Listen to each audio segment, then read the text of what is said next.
அணுவை துளைத்து ஏழ்கடலை புகட்டி குறுகத் தரித்த குரல்.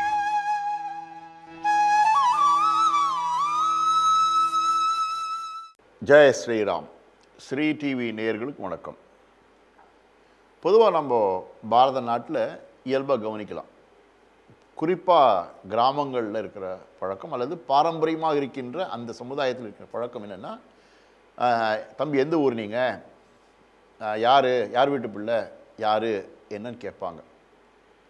என்ன காரணம்னா, அந்த எந்த தாத்தா பாட்டி பேர் சொல்லும் பொழுது அந்த பரம்பரையின் பெருமையை புரிந்து கொள்வார்கள்.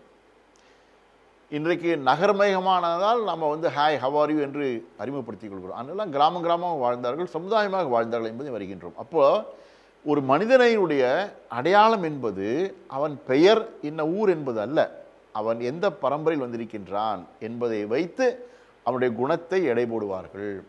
அது தப்பானா தப்பு இல்லை. ஒருவர் எப்படி புரிந்து கொள்வது? இன்றைக்கி பயோடேட்டா அப்படி சொல்கிறோம். இன்றைக்கி பயோடேட்டாவில் என்ன பண்ணுறோம்? கரிக்குலம் விஷயங்கிறோம். பேர், ஊர், நான் இந்த கம்பெனியில் வேலை பார்த்தேன், அந்த கம்பெனியில் வேலை பார்த்தேன் என்று சொல்லி குறிப்பிடும்போது பிரபலமான கம்பெனியாக இருந்தால் நல்ல அனுபவஸ்தன் என்கின்ற ஒரு ஒரு பாவனை வருகிறது அல்லவா? அப்படித்தானே பார்க்க வேண்டும். அப்படித்தான் இன்னாருடைய பேரன், இன்னாருடைய பையன் இந்த குளத்தில் வந்தவன் அப்படின்னா, அப்படியா மருதுபாண்டியர் குலமா நீங்கள்? அப்பாப்பா, வாபூசி குடும்பமா நீங்கள்? ஓ சரி. ஊவே சாமியார் உங்கள் தாத்தாவுக்கு தாத்தாவா? பரவாயில்லையே என்று சொல்லிக் கொள்ளுகின்ற பொழுது அந்த பரம்பரையின் மேன்மையை நாம் புரிந்து கொள்கின்றோம். அப்போது ஒரு மனிதனுக்கு உண்மையான அடையாளம் என்பது எது என்றால் அவன் பெற்ற பெயர்தான். அந்த பெயர் அவனுடைய வாழ்நாளிலே அவன் செய்த சாதனையால் வரலாம், அல்லது அதற்கு முன்னால் அவனுக்கு அடையாளமாக இருப்பது நான் இன்னார், இந்த குலத்திலே வந்தவன், இன்னார் வாரிசு என்று சொல்லுகின்ற பொழுது நமக்கு பெருமை வருகிறது. அதனால தான் சுவாமி விவேகானந்தர் கூட அழகாக சொன்னார். அமெரிக்கா போன பொழுது ஒரு மனிதனை பாவி என்று சொல்வது தான் மிகப்பெரிய பாவம் என்று சொன்னார். It is sin to call a man sinner என்று சொன்னார். ஏன்னா அமெரிக்காவில் கிறிஸ்துவம் பரவி இருந்தது. கிறிஸ்துவம் என்பது அடிப்படையிலே மனிதனை பயத்தில் வைத்திருப்பது தானே. நீ பாவம் செஞ்சவன், பிறந்தாலே பாவம் தான் என்று சொல்லி பாவத்தை போக்க நீ அதுக்கு ஒரு வழிமுறை சொல்கிறாங்க வச்சுப்பேன். ஆனால் விவேகானந்தர் மறுத்தார். இல்லை, நாங்கள் எல்லாம் அமிர்தஸ்ய புத்திர என்று சொன்னார். தேவர்களுடைய ரிஷிகளுடைய பரம்பரை, நாங்கள் புண்ணியவான்கள் என்று கம்பீரமாக சொன்னார். அதைத்தான் மீண்டும் நினைவுறுத்தினார். ஏன்னால் அன்னைக்கெல்லாம் தாழ்வுற்று நிலை குலைந்து மனிதன் வெள்ளைக்காரன் தான் பெரியாள் நினைச்சிட்டு காலகட்டத்தில் சுவாமி விவேகானந்தர் ஒவ்வொரு ஹிந்துனுடைய தன்மானத்தை தட்டி எழுப்பதற்காக ஒரு ரத்தத்தை தேய்ச்சி பார், உள்ளுக்குள்ள ரிஷி ரத்தம் ஓடுது. எந்த குலமாக இருந்தாலும் சரி, நீ எந்த ஜாதியில் பிறந்திருந்தாலும் சரி, உன் ரத்தத்தை சற்றே துடைத்து தேய்த்து பார்த்தால் உள்ளே ஒரு ரிஷி ரத்தம் ஓடுகிறது என்று சொல்லி நினைப்பூட்டார். அப்போது புகழ்மிக்க மிக பாரம்பரியமான ஒரு வம்சத்திலே வந்தவர்கள் பாரத நாட்டுவாசிகள். ஹிந்துவாக, ஹிந்து தர்மத்திலே சனாதனியாக பிறந்திருப்பதே மிகப்பெரிய சாதனை என்று கூட சொல்லலாம். அது நம்முடைய சாதனை அல்ல, முன்னோர்கள் செய்த சாதனை என்று கூட சொல்லலாம். கட்டாய மதமாற்றம், வாழ்வீச்சிலே கொடுமை, கொலை என்று வந்தபோது கூட, பல்வேறு ஆசாபாசங்களால் தூண்ட பெற்ற போது கூட அதற்கெல்லாம் அடிபணியாமல் ஹிந்துவாக, வீர ஹிந்துவாக இருப்பேன் என்று நம்முடைய முன்னோர்கள் இருந்த காரணத்தினாலே தான் இன்றைக்கும் நாம் ஹிந்துவாக இருந்து கொண்டு நிற்போம் என்பது மிகப்பெரிய பெருமை. அதற்கு சுவாமி விவேகானந்தர் போன்ற வழிகாட்டி இருக்கின்றார்கள். ஆகவே புகழ் என்பதைத்தான் மனிதன் இயல்பாக நாட வேண்டும். அது எப்படிப்பட்ட புகழ் என்று சொன்னால் தர்மத்தின் வழியில் வந்த புகழாக இருக்க வேண்டும்.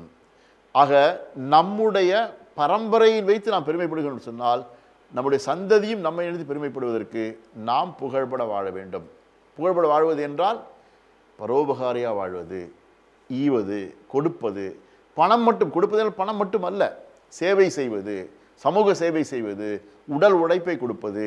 ஒரு தர்ம காரியம் நடக்குதுன்னு சொன்னால் தர்ம காரியத்தை இணைத்து கொண்டு செய்வது, குடும்பமாக இணைந்து செய்வது என்று ஒரு குடும்ப வாழ்க்கை, சமுதாய வாழ்க்கை, தேசிய வாழ்க்கை வந்தால் அது புகழ் பெறும் வாழ்க்கையாகும்.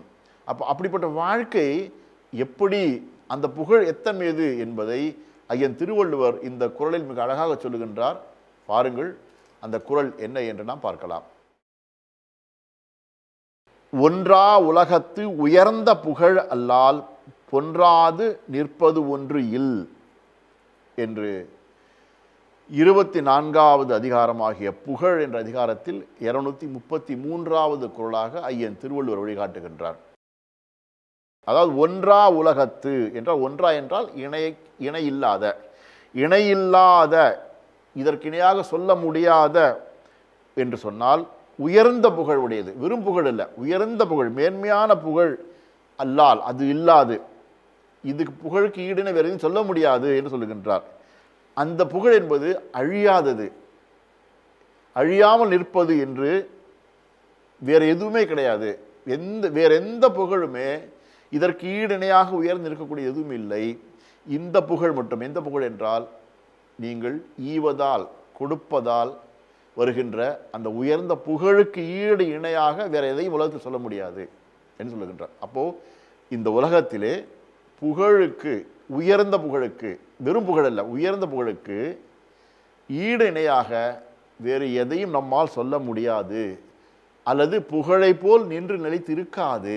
எல்லாமே அழிந்துவிடும், புகழ் ஒன்று தான் நிலைத்திருக்கும், அதுவும் உயர்ந்த புகழ் ஒன்று தான் நிலைத்திருக்கும் என்று சொல்லுகின்றோம். அப்போது என்ன சொல்கிறேன்னா, போகிற போக்கில் நல்ல புண்ணியம் சம்பாதிச்சு போப்பா சொல்கிறோம் இல்லையா? அப்போது புகழை, பெயரை, நற்பெயரை சம்பாதிப்பது ஒன்று தான் நம்முடைய சிந்தனையாக இருக்க வேண்டும் என்று ஐயன் திருவள்ளுவர் நினைவூட்டுகின்றார். நம் நாட்டு சரித்திரமே சொல்வது என்றால் பணக்காரனை விட நல்ல குணம் உடையவனை போற்றியது. அதனால தான் பார்த்தா பல புலவர்கள் வறியவர்களாக இருந்தார்கள், ஆனால் புலவரை போற்றுகின்றார்கள். ஏனென்றால் அவர்களெல்லாம் ஞானத்தை பகிர்ந்தவர்கள். ஞானிகள் எல்லாம் போற்றப்பட்டார்கள், ஏனென்றால் ஞானிகள் நற்சிந்தனை சமுதாயத்தை கொடுத்தார்கள். அப்போ யாரெல்லாம் தன்னை மறந்து பிறருக்கு கொடுத்து கொண்டே இருந்தார்களோ அவர்களை போற்றிய பாரத நாட்டிலே தான் உண்மையான உயர்ந்த புகழ் நிலைத்திருக்கிறது. அந்த பாரத நாட்டு வழியிலே நாமும் இருக்க வேண்டும் என்று சொன்னால் கொடுப்பதை, பகிர்வதை, அதன் மூலம் வருகின்ற புகழை பெருவராக மாற வேண்டும் என்று ஐயன் திருவள்ளுவர் நினைவூட்டுகின்றார்.